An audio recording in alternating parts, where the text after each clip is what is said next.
My name is Sarah Rutman, and it's a privilege to be sharing Torah with you on the Beth Tikva YouTube site from Montreal, with special thanks, as always, to Rachel Schlossberg for the beautiful graphics, and to all of you for listening. Shl'ach, Lecha, Anashim, send forth men.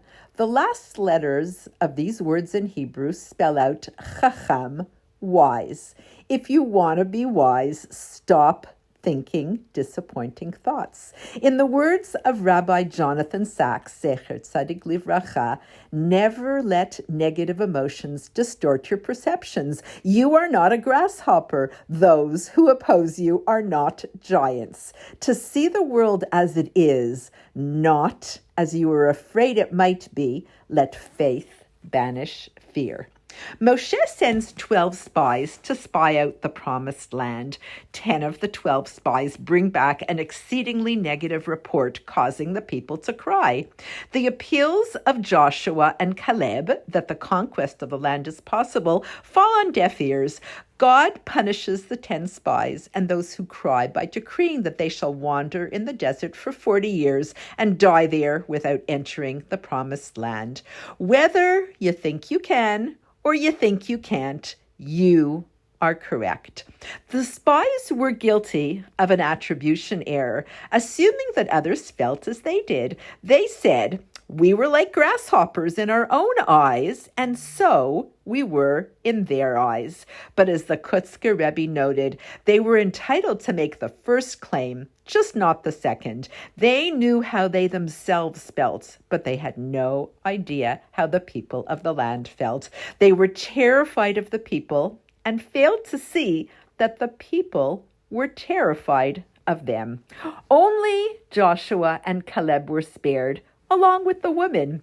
If the job has to get done, we will find a way. Alo na'aleh. We will surely do it. Don't know how. It's the power of dreaming, of hope, to see possibilities, to see beyond the surface. The Kli Yakar explains that the Torah is subtly conveying an argument between Moshe and God. God suggested that Moshe should send women as spies to scout the land. Moshe felt the mission would be better served by men. That is why God said, send for yourself men. If it was up to me, I would send women, but it's your decision. The problem was not the sending of the spies. Moshe again sends spies in Bamidbar chapter 21, verse 32. We have to do our part. The problem is, what do you do with your report? And the ability to take the hope away from the people when Hashem said it was going to be okay, that was the sin of the spies. People ask, how come women can't be part of a minyan? Because a minyan is the tikkun, the repair of the sin of the spies. There were 10 men who said, we can't do this. And the women were never part of this sin. Every sin and mutiny the Jews were involved with in the desert was done by men. We do not find even one transgression that included women. They remained loyal and steadfast in their vision and devotion.